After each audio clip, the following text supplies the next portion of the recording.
J'espère que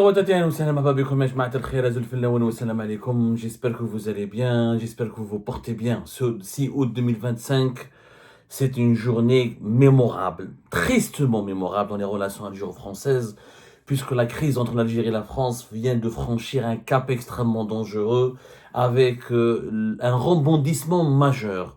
C'était totalement inattendu. Emmanuel Macron, le président français, qui était jusque-là l'un des rares acteurs politiques qui a gardé son sang-froid et tentant de garder son sang-froid.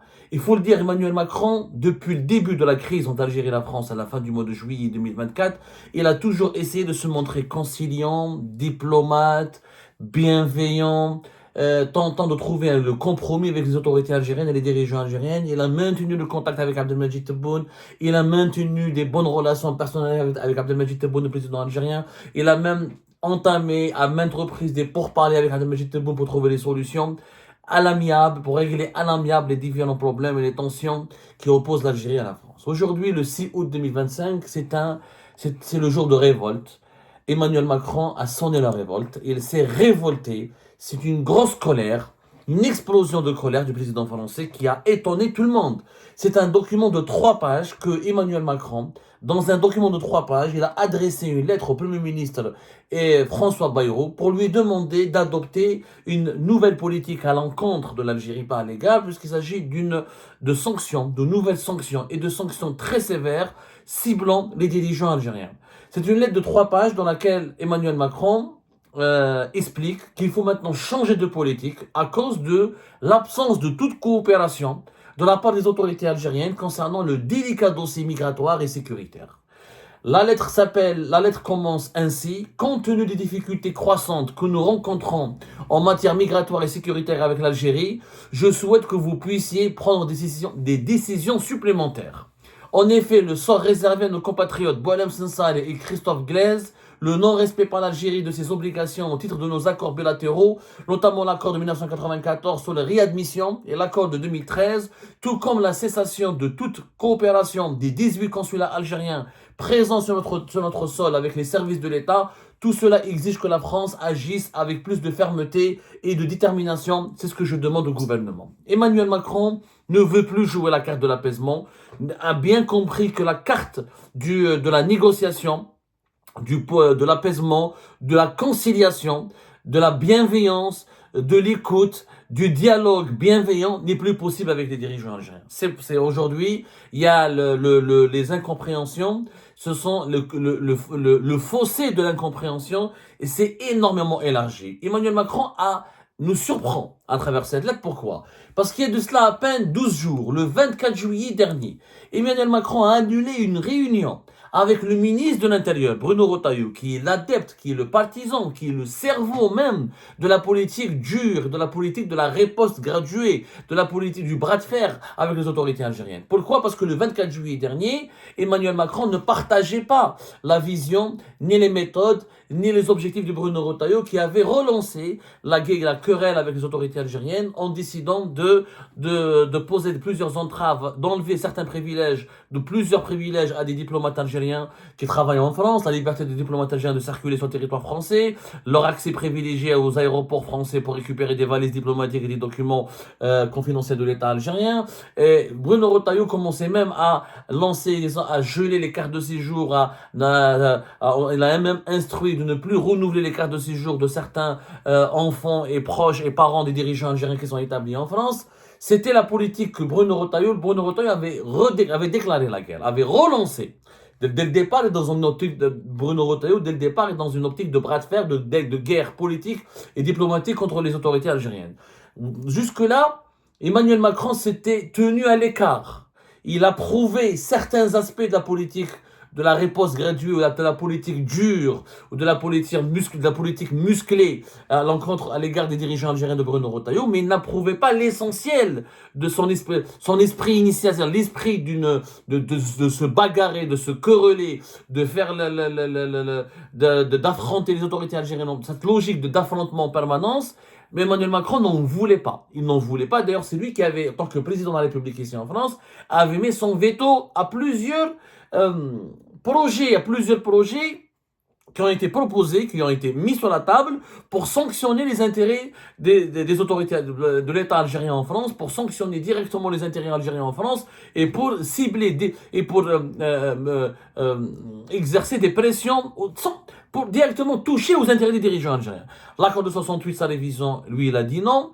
La suppression totale des visas pour les femmes et les dirigeants algériens, lui, il a dit non. Le gel de la délivrance, le gel total de la délivrance des visas pour les ressortissants algériens, comment il s'appelle, Emmanuel Macron, le président français, il a dit non. Il avait dit non à pas mal de mesures qui étaient qualifiées de radicales et d'extrêmement anti-algériennes et de violentes, très violentes, violemment anti-algériennes.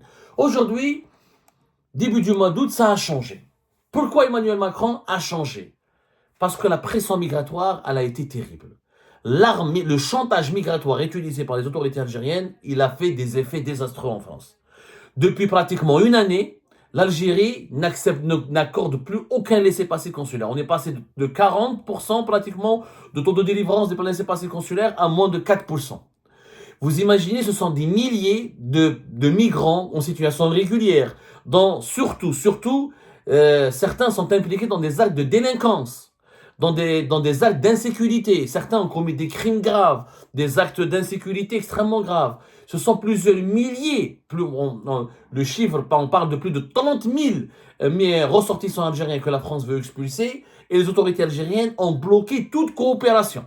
Ça, c'est vrai. Il faut dire la vérité, moi je suis objectif, les autorités algériennes ont bloqué tous les laissez-passer consulaires. C'est le chantage migratoire. Plus aucun. L'Algérie, non seulement ne délivre pas de laissez-passer consulaire, mais elle renvoie par la France tout ressortissant algérien expulsé par les autorités françaises sans passer par une autorisation consulaire, une délivrance sans passer par le fameux laissez-passer, l'autorisation délivrée, une autorisation, un document délivré par les différents services du consulat d'Algérie déployés sur le territoire algérien. Donc, cette bombe migratoire, elle a explosé à la figure d'Emmanuel Macron. Aujourd'hui, en été 2025, les élections locales, c'est bientôt en France et en 2026.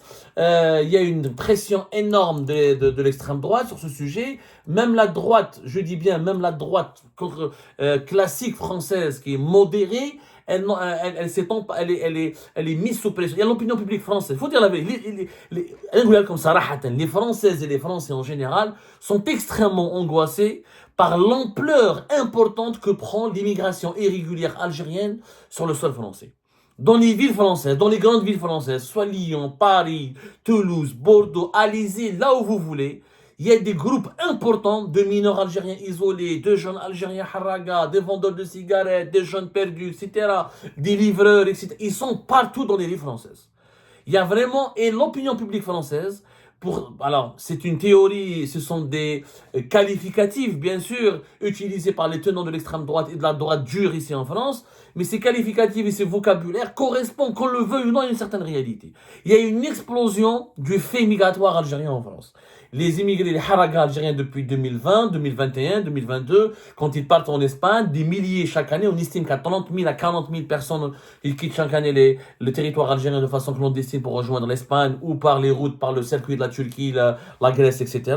Ils vont tous en France. Les Algériens ne restent pas en Espagne, ne restent pas en Italie, ils vont tous en France parce qu'ils maîtrisent la langue, parce qu'ils ont des parents en France, et parce que la France elle a un système social beaucoup plus généreux qu'en Italie, qu'en Espagne, qu'en Allemagne et ailleurs, et que les papiers français sont l'objectif fondamental des migrants algériens. Donc, il y a une explosion du fait migratoire. Malheureusement, et bien sûr, parmi ces migrants algériens, il y a énormément de jeunes Algériens qui se sont intégrés, qui travaillent, qui sont corrects, qui s'habillent correctement, qui ne foutent pas la merde, qui ne s'aiment pas la zizanie, qui ne sont pas une menace contre l'ordre public, ils gagnent leur vie, ils font livreur, ils font Uber, ils font etc.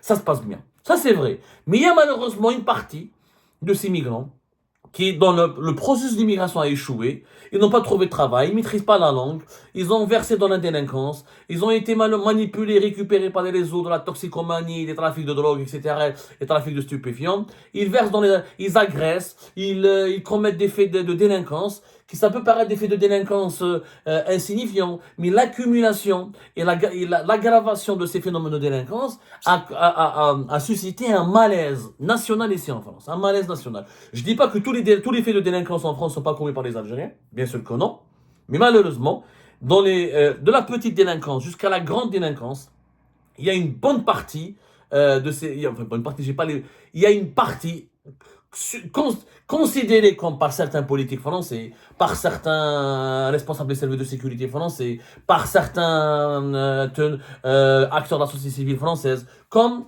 étant une bonne partie de cette délinquance est importée par des migrants algériens. Il faut savoir que le nombre des Algériens en personne arrêtés en situation irrégulière, le nombre d'Algériens qui arrivent sur le sol français est largement supérieur à tous les autres pays d'Afrique subsaharienne et du Maroc ou du Maghreb comme le Maroc et la Tunisie. Les statistiques du ministère français de l'Intérieur le démontre amplement. Maintenant, le problème avec la suspension, avec le chantage à la migration, le chantage migratoire et la suspension de la coopération migratoire, et c'est parce que c'est sécuritaire et migratoire. Quand un migrant, quand un ressortissant algérien commet un crime sur le sol français, ce n'est plus de la coopération migratoire, c'est de la coopération sécuritaire, parce qu'il y a des enquêtes, il est condamné par la justice, etc. Il fait de la prison, etc. Quand il y a un trafic d'armes, quand il y a des cambriolages, quand il y a un trafic de stupéfiants, c'est aussi du sécuritaire. Emmanuel Macron a été exposé à cette pression. Il ne pouvait plus ménager le régime algérien. Il ne pouvait plus ménager Abdelmadjid Tebboune. Il ne pouvait plus maintenir cette politique de conciliation et de bienveillance à l'égard des autorités algériennes, puisque la bombe migratoire, elle a explosé. Honnêtement, il faut dire la vérité, il y a un malaise. D'ailleurs, même au sein de la communauté algérienne ici, quand je vous parle, et même avec des Algériens de France qui vivent en France depuis des années, effectivement, il y a un nombre important, impressionnant dans certains quartiers, dans certaines zones, dans certaines agglomérations des villes françaises. Il y a énormément de haragas, de personnes en situation irrégulière, de ressortissants algériens qui ne se sont pas intégrés, qui n'ont pas trouvé leur place au sein de la société française. Et ça cause problème, ça alimente la machine de la délinquance, et ça alimente ensuite les xénophobies, ça alimente même l'islamophobie, ça alimente un sentiment d'algérophobie. Donc ce problème, c'est un problème sociopolitique qui existe. Face à la rigidité, face à la persistance du régime algérien à maintenir ce chantage migratoire et à utiliser les questions, et à utiliser le dossier de la coopération migratoire comme une arme de pression politique sur les autorités françaises, Emmanuel Macron a fini par craquer. Voilà. Emmanuel Macron a fini par craquer et par rejoindre le camp de Bruno Retailleau et des autres acteurs politiques hostiles hostiles aux intérêts de l'Algérie, hostiles à toute politique de bienveillance, à toute diplomatie de bon sentiment, comme le disait Bruno Retailleau, et favorable à un véritable bras de fer. Que demande maintenant Emmanuel Macron? Ce qui est nouveau, ce qu'il demande, ça c'est pas nouveau, il dit qu'il faut la suspension officielle de l'accord de 2013, c'est-à-dire que les diplomates algériens, les détenteurs de passeports diplomatiques algériens ne pourront plus venir en France sans visa. Donc l'accord a été officiellement suspendu, il a été gelé auparavant par les autorités françaises, et ce depuis le mois de mars et avril 2025. Cette fois-ci, c'est le 6 août 2025 qu'il a été suspendu. Ça veut dire que la France ne reconnaît plus cet accord. Donc les dirigeants algériens détenteurs de passeports diplomatiques ne pourront plus venir sur le sol, ne pourront plus fouler le sol français s'ils n'ont pas de visa, s'ils n'obtiennent pas de visa au préalable. Par contre, ce qui est encore nouveau, je demande, voilà ce que dit Emmanuel Macron, il demande à ce que les autorités françaises sollicitent la solidarité européenne. Il demande à ce que les autres pays européens se solidarisent avec la France et appuient les décisions de la France et empêchent les responsables algériens d'accéder au territoire, à l'espace Schengen sans visa, avec uniquement un passeport diplomatique. Voilà ce que dit Emmanuel Macron. Je vous demande donc que le ministre de l'Europe et des Affaires étrangères notifie aux autorités algériennes la suspension formelle de cet accord. Je vous prie également de solliciter du ministre de l'Intérieur qu'il obtienne de nos partenaires Schengen qu'ils prennent les mesures indispensables à l'efficacité de nos décisions. Tout particulièrement la consultation de la France pour la délivrance des visas de court séjour pour les responsables algériens en question et les passeports visés par cet accord. Ça, c'est nouveau. Emmanuel Macron demande donc à Bruno Retailleau, son ministre de l'Intérieur, de saisir les autres ministres de l'Intérieur des 25 pays membres de l'espace Schengen, ou tous les pays membres de l'espace Schengen, pour leur demander d'appliquer les décisions de la France, de ne plus accorder des visas pour les responsables algériens, de leur interdire l'accès à leur territoire et de consulter la France. et de consulter la France pour la délivrance des visas de court séjour pour les responsables algériens et les passeports visés par cette accord. C'est que, parce que les dirigeants algériens ont trouvé une parade aux sanctions des autorités françaises, ils veulent passer par l'Italie, par l'Espagne, ils ont fait un récent accord d'exemption de visa pour les diplomates et les passeports diplomatiques avec la Slovénie, ils pensent donc utiliser les autres pays de l'espace Schengen pour continuer à voyager dans l'espace Schengen. Sauf que maintenant la France va actionner une clause de solidarité entre les pays européens et elle va demander aux autres pays européens d'appliquer les mêmes sanctions, c'est-à-dire de ne pas ouvrir les portes de leur territoire aux responsables algériens détenteurs de passeports diplomatiques. Alors là, je ne maîtrise pas totalement le dossier, nous sommes en train d'enquêter. Est-ce que les pays de l'espace Schengen ont une obligation de se solidariser avec la France? Apparemment, selon les sources que j'ai consultées, non, il n'y a pas de mécanisme ce n'est pas automatique. Quand la France interdit à quelqu'un son territoire, cette décision n'est pas automatiquement suivie, appliquée par les 25 ou 27 membres de l'Union européenne. Par les 25 membres de l'espace Schengen. Voilà, parce qu'il y a 25 membres de l'espace Schengen, il n'y a que deux pays qui ne sont pas membres de l'espace Schengen. Maintenant, il y a des mécanismes dans les traités de l'Union européenne, il y a des mécanismes qui permettent d'activer une solidarité, une coopération entre les États européens pour déclarer, pour empêcher ou pour surveiller ou restreindre l'accès à l'espace Schengen de certaines personnalités épinglées par des pays de l'Union européenne, comme c'est le cas des ressortissants des dirigeants russes depuis le début de la guerre en Ukraine. Donc la France va demander, ce qui est nouveau, aux autorités des autres pays européens de ne pas accorder la liberté de circulation aux responsables algériens qui sont détenteurs de passeports diplomatiques. Et ça, c'est nouveau. Ça veut dire que le problème franco-algérien va devenir un problème franco-européen, va s'élargir à l'ensemble de l'Union européenne. C'est-à-dire que la France veut impliquer l'Union européenne dans la crise qui l'oppose avec l'Algérie. Elle demande le soutien des autres pays européens pour appliquer les mêmes sanctions contre les responsables algériens. Et ça, c'est nouveau. Emmanuel Macron, il insiste beaucoup sur la question des visas, puisqu'il dit « Je vous invite également à activer les dispositions que nous avons élaborées en janvier 2024 dans le cadre de la loi pour contrôler l'immigration et améliorer l'intégration. Son article 47, dont j'ai souhaité l'aboutissement, est créé un levier visa réadmission national qui permet de refuser les visas de court séjour aux détenteurs de passeports de service et diplomatiques, tout comme les visas de long séjour à tout type de demandeurs. Je souhaite que ces dispositions soient mises en œuvre immédiatement et que cela soit notifié aux autorités algériennes. » C'est-à-dire que la France va notifier aux dirigeants algériens qu'elle ne va plus accorder des visas sur place. Que les visas ne seront plus. Donc elle va utiliser l'arme des visas. Comme l'Algérie utilise l'arme des laissez-passer consulaires et l'arme de la coopération migratoire et de l'admission des ressortis des migrants dangereux que la France veut expulser, et ben la France va utiliser maintenant l'arme des visas. Et ça c'est nouveau, c'est absolument nouveau, c'est absolument... Voilà, d'ailleurs, Emmanuel Macron, il cite des chiffres pour justifier ses décisions. Il dit que je rappelle que nous avons jusqu'à la fin de l'année dernière obtenu des résultats positifs à l'Algérie en doublant nos éloignements de 1610 en 2017 à 3000, quels que soient par ailleurs nos différents politiques. Je souhaite donc que nous retrouvions le chemin d'une coopération exigeante, sérieuse et productive dans l'intérêt même des Français. C'est-à-dire la France, elle a expulsé en 2024 3000 Algériens. En 2017, c'était 1610. Même s'il y a une amélioration par rapport à 2017, ça reste insuffisant pour la France. Pourquoi? Parce que le phénomène migratoire algérien s'est aggravé. Le nombre des Algériens qui ont accédé, qui s'établissent sur le territoire français depuis 2017 à 2017-2024 n'a rien à voir. En 2024, encore une fois, plus de 33 000 Algériens et Algériens en situation irrégulière ont été identifiés et recensés par les autorités françaises. C'est énorme. En une année, 33 000. Vous imaginez si on doit additionner ou identifier, comptabiliser tout l'ensemble des ressortissants algériens qui sont en situation, qui sont venus, qui sont installés en France de façon clandestine, en passant par l'Espagne ou la Grèce ou la Turquie depuis 2020 jusqu'à 2024, on va se retrouver à un chiffre qui va dépasser largement les 80 000, peut-être même il va atteindre les 100 000. Et je n'exagère pas. Un constat empirique. Il faut vraiment sortir dans les rues de Lyon, de Paris, de Bordeaux, de Toulouse. Il y a une présence migratoire algérienne de plus en plus forte.